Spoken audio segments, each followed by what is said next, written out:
السلام علیکم اسٹوڈنٹس.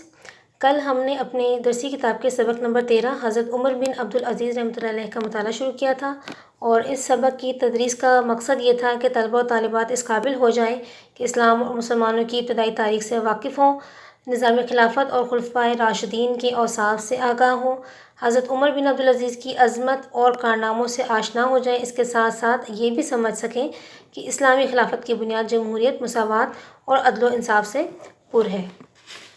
آئیے اب اس کے بقیہ نصف حصے کا مطالعہ اور الفاظ معنی پڑھتے ہیں. خلیفہ منتخب ہونے سے قبل، اب یہاں پر وہ زندگی ہے ان کی جو خلیفہ بننے سے قبل بتائی گئی تھی. اس سے پہلے کے صفحات میں آپ ان کی خاندان کے بارے میں اور کس طرح وہ خلیفہ نامزد ہو اس کے بارے میں بھی پڑھ چکے ہیں.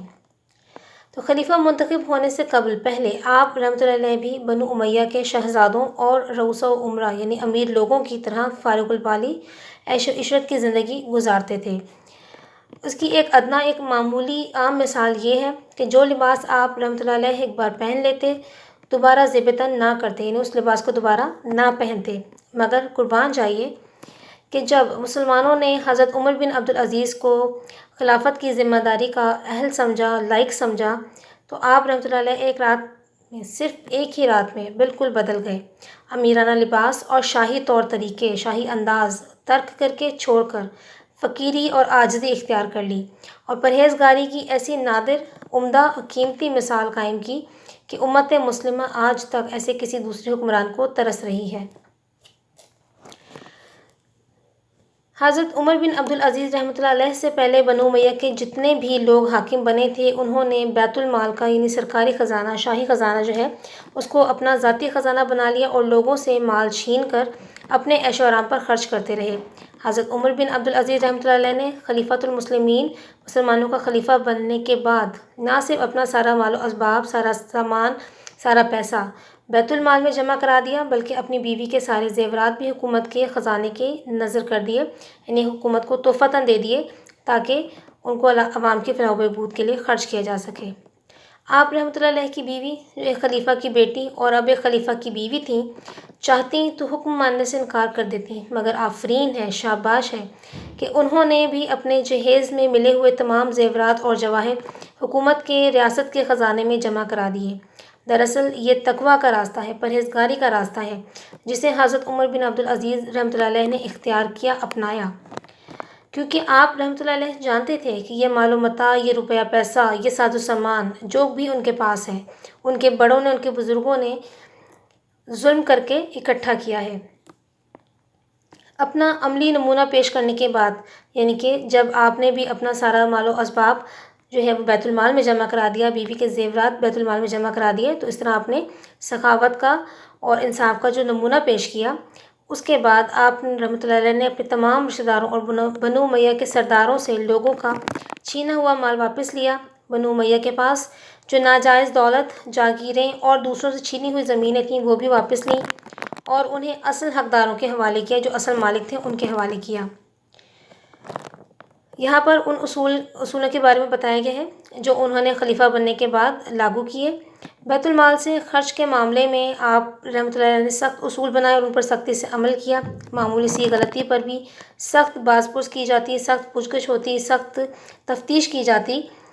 آپ رحمۃ اللہ علیہ نے بیت المال کا سرمایہ جو بھی پیسہ تھا وہ کبھی اپنی ذات پر خرچ نہ کیا، کبھی ذاتی کام کے لیے چراغ میں سرکاری تیل استعمال نہ کیا. سلطنت کا خزانہ صرف عوام کی فلاح و بہبود، بھلائی اور بہتری کے لیے وقف کر رکھا تھا، مخصوص کر دیا تھا، اللہ کی راہ میں دے دیا تھا. سرکاری اخراجات کو کم کرنے کے لیے آپ رحمۃ اللہ علیہ نے عمدہ اور نفیس یعنی قیمتی کاغذوں اور موٹے قلم کا استعمال بند کرا دیا. آپ رحمۃ اللہ علیہ سے پہلے بیت المال کی آمدن میں اضافے کے لیے نو مسلموں سے بھی جزیہ لینے کا چلن تھا. جزیہ لینے کا، محصول لینے کا چلن، طریقہ اور رواج تھا. آپ رحمۃ اللہ علیہ نے اس کی ممانعت کر دی. آپ نے اس طریقہ کار کو ختم کر دیا، اس سے روک دیا.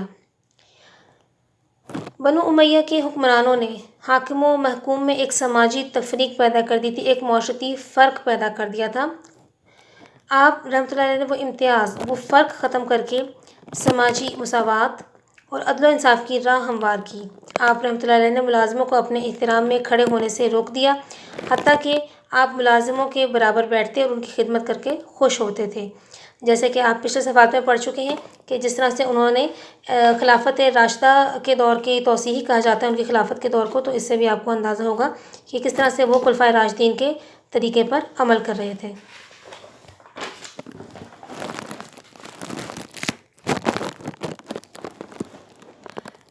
سادگی، عجز و انکسار اور پرہیزگاری کا یہ عالم تھا کہ جب ایک دفعہ آپ رحمۃ اللہ علیہ سخت بیمار تھے تو آپ نے ایک میلا کرتا پہن رکھا ہوتا تھا۔ اب یہاں سے سادگی، عجز و انکساری، عاجزی کی جو کیفیت ہے وہ اس طرح ہم دیکھ سکتے ہیں، ہمیں انداز ہو سکتا ہے کہ کتنا انہوں نے اپنی زندگی کو بدلا۔ پچھلے صفحات میں ہم پڑھ کے آئے ہیں کہ وہ جو لباس ایک بار پہن لیتے تھے اسے دوبارہ زیبتاً نہیں کرتے تھے۔ لوگ آپ کی عیادت، آپ کی تیمارداری، بیمار پرسی کی غرض سے آیا کرتے تھے، اس مقصد سے آیا کرتے تھے، تو آپ رحمۃ اللہ علیہ اسی میلے کرتے میں لوگوں سے ملتے۔ یہ صورتحال دیکھ کر آپ رحمۃ اللہ علیہ کی بیوی کے بھائی نے اپنی بہن سے کہا کہ آپ رحمۃ اللہ علیہ کا کرتا بدل دیا جائے، تو آپ رحمۃ اللہ علیہ کی بیوی نے کہا کہ خدا کی قسم ان کے پاس اس کے علاوہ کوئی دوسرا کرتا نہیں ہے۔ ذرا سوچئے، یہ ایک ایسے شخص کے تقویٰ کا ذکر ہے، پرہیزگاری کا ذکر ہے، جو خلیفۃ المسلمین بننے سے پہلے ایک بار پہنا ہوا لباس دوسری بار پہننا گوارا نہ کرتا تھا، برداشت نہ کرتا تھا۔ سچ ہے کہ احکام الہیہ کو، اللہ تعالیٰ کے احکامات کو، اسلامی تعلیمات کو وہی شخص دوسروں پر لاگو کر سکتا ہے، دوسروں پر عائد کر سکتا ہے جو خود انہیں اپنے اوپر لاگو کر سکتا ہو۔ حضرت عمر بن عبدالعزیز کی اصلاحات سے جہاں عام لوگ خوش تھے، یعنی جو بھی ترامیم انہوں نے کی، جو تبدیلیاں انہوں نے اصول و قوانین میں کی حکومتی اعتبار سے، وہاں سے عوام تو خوش تھی، وہاں حضرت عمر بن عبدالعزیز کے رشتہ دار اور بنو امیہ کے طبقے کی امراء آپ سے سخت ناخوش اور نالاں تھے، ناراض تھے، تنگ تھے، ناخوش تھے۔ اب یہاں پر جو ہے کس طرح ان کو زہر دے کر ان کو جو ہے زہر دے کر مارنے کی کوشش کی گئی، یہاں پر بتایا گیا ہے اس پیراگراف میں۔ اس لیے وہ تمام آپ رحمۃ اللہ علیہ کی مخالفت پر، دشمنی پر کمر بستہ ہو گئے، تیار ہو گئے۔ سچا اور خدا ترس انسان برے لوگوں سے برداشت نہیں ہوتا، سو آپ رحمۃ اللہ علیہ کے مخالفین نے آپ کو قتل کرنے کی گھناؤنی، نفرت انگیز سازش کی۔ انہوں نے آپ رحمۃ اللہ علیہ کے ایک خادم کو 1000 اشرفیوں کا لالچ دے کر اپنی سازش میں شریک کر لیا اور اس کے ہاتھوں آپ رحمۃ اللہ علیہ کو زہر دلوا دیا بستر مرگ پر، یعنی کہ جب انتقال سے پہلے آپ رحمۃ اللہ علیہ نے اس خادم سے حقیقت حال دریافت کی، معلوم کی، تو اس نے سب کچھ سچ سچ بتا دیا۔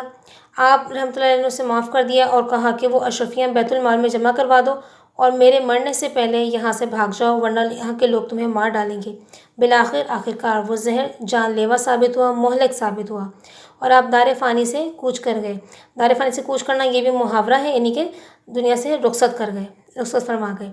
اللہ تعالیٰ آپ کے درجات میں اضافہ فرمائے۔ حضرت عمر بن عبدالعزیز نے مختصر تھوڑے عہد خلافت میں اخلاقی جرأتوں کی ایک لازوال، لافانی، نہ ختم ہونے والی مثال قائم کی۔ آپ رحمۃ اللہ علیہ اللہ اور رسول اللہ صلی اللہ علیہ وآلہ وسلم کے احکام بجا لانے میں، احکامات پورے کرنے میں بندوں سے نہیں ڈرے، بلکہ بندوں کے مالک حقیقی یعنی اللہ تعالیٰ سے ڈرتے رہے۔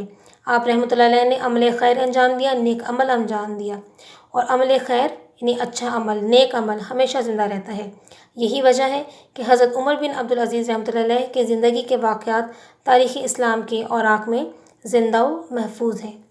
یہاں اس سبق کا مطالعہ جو ہے وہ ختم ہوتا ہے۔ آپ نے اچھی طرح سے تمام الفاظ معنی کو یاد کرنا ہے۔